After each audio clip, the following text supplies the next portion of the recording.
First and foremost, our Waterfront and Marina strategic plan. As you can see, and as everyone has indicated, the waterfront is the jewel of our city. And it's very important for us to be making investments in that for a few reasons. Certainly we want to look at opportunities to increase the utility, increase the overall parkland for our residents, and really to provide some commercial opportunity as well that creates a more wholesome waterfront. So to that end, the council has put significant investment in, and will continue to over the next 10 years, a variety of projects around road improvements as well as physical assets to support our waterfront. I'm going to highlight a couple for you. There's quite a few that are happening, but I think the most exciting ones are around some of the commercial complex that will be happening near our waterfront. Designed to be a bit of a welcome center for those that are coming through the marina who will be visiting our transient boat slips, which we are expanding upon, to really provide an opportunity to come down, get off your boat, perhaps go in, restock on supplies. Hopefully maybe there's a restaurant component of something to eat before going down. Some of the other opportunities we're looking at is down on this side of the waterfront and bringing together a complex that will support our Sea Cadets as well as other activities along the waterfront such as paddleboarding and other water rental opportunities. We're also really looking at, or Council's really investing in supporting the expansion of parkland. So along our Centennial Beach and in our park area, we have relocated some of the roadway and increased the amount of green space. So again, when you go down there, there's more opportunity for venting, in addition to being able to enjoy the parkland that's down there. And I think one of the key highlights that we're all really excited about is the Memorial Square and Meridian Place. And that is really located sort of central to our downtown and right across from our waterfront, and creates a really great connection, connecting the water to the downtown. And again, I think the opportunities that exist, it will be a year-round, state-of-the-art public meeting space, as well as a music facility. So combining cultural opportunity, arts experience, as well as bringing together the public and the community in a central gathering space. This is the view from the waterfront. So again, park your boat, come on through, enjoy some live entertainment, and then enjoy all of what the downtown has to offer in terms of food and in other recreation opportunities.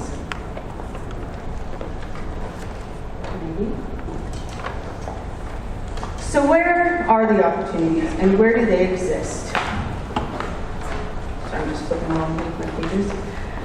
One of the opportunities that the city has identified is within our own municipally owned parking lots. We have a number of parking lots located around the city, and our growth, while we have some annex lands to the south that we're looking at developing, we do have a requirement that 40% of our growth be accommodated within our built boundary. So what does that mean? That means increased intensification, so that I mentioned that we need to get into more density type buildings, from towns to condos to apartments, in addition to looking at, again, in the downtown, where can we do more infill? So our parking lots do provide some opportunity in that their utilization tends to average around under 50%. So we've got a number of lots that are going to be prepared for mixed-use developments. And really what we're looking for out of these developments is maximizing density. Our rental rates within the city, or our vacancy rates, remain incredibly low and tight. As a result, we see the rental marketplace being relatively expensive for those to access. Right now, I think the latest stats tell us we're at about $1,200 a month for an average 2-bedroom rental. So from an affordability perspective and being able to provide affordable housing for all of our residents, we need to look at those opportunities as well. So 2 lots that will be very soon coming onto the market are right in our downtown core. They're a little bit set back from the water, so they provide some opportunities for density and height. This particular lot is about half an acre. It's a commercial residential zoning. It's located right beside our public library from an access point perspective. And really what we're looking for here, all of our developments downtown do require 50% of the floor area on the main floor be of commercial use. The remaining can be residential. So again, we're looking at maximizing both employment and residential opportunities. Right across the street is we've got another parcel, again approximately a half acre, that would be appropriate for residential and or employment office type uses. This height is about 4 stories in total. And again, there would be some of that ground floor commercial component, so it's a great opportunity to provide those mixed uses. One of our key and I think most exciting parcels is really located right across from our waterfront at the very bottom here. If you just cross the road, the water's right there, so it's a prestigious parcel fronting. It in total is about 1.5 acres, and it is over 2 lots with a bit of a roadway in between, which I think we can do some creative things with. It is currently has a commercial zoning as well. But it does look, or it is specifically zoned currently for a hotel and conference center. Currently, we do not have a hotel downtown. Some historical studies have demonstrated that there's opportunity for a hotel development, so that is something that we would be seeking for our downtown. And going further around the bay and getting into a little bit more in terms of density and into some of the privately held parcels. This parcel recently came on the market. It's on Bradford Street. You can see its proximity to the waterfront. It's about 7.7 acres. 23 million is the total, but really designed. It's within sort of our condominium, set of condominiums along the waterfront, really designed for that usage. So I think it's a great opportunity. Heading into across the city and more to our south end, and getting into developments that are more of an industrial nature, we have approximately 35 acres off Big Bay Point Road.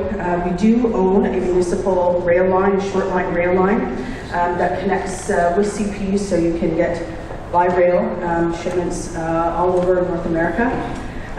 It's 35 acres, general industrial, so you can pretty much do most industrial uses.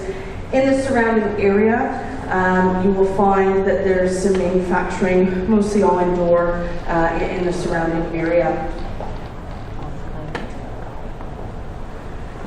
In more of our heavy industrial sector, again to the south of the city, we've got 91 acres. Currently there's a residence on it, mostly, and some woodlot, but mostly vacant land. 91 acres, again, general industrial. It's a little more, it's 139,000 an acre is the list. And surrounding that is a lot of our industrial users, and you can find a variety of, actually, friend Steve Loftus is over there, amongst a few others. So this is a really interesting business park. There is some access to our rail line at the southeast corner, if that is something that's attractive. Some of the things that we've seen with this particular subdivision, or this particular business park, is it has been turned into sort of an industrial subdivision, so you can parcel off in ways, so that would be an opportunity.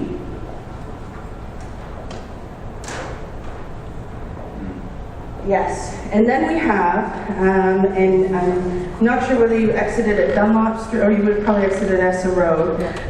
So you would have seen sort of at your exit a bit of a vacant area, significant vacant area. That is our former racetrack, and it's comprised of a handful of different properties.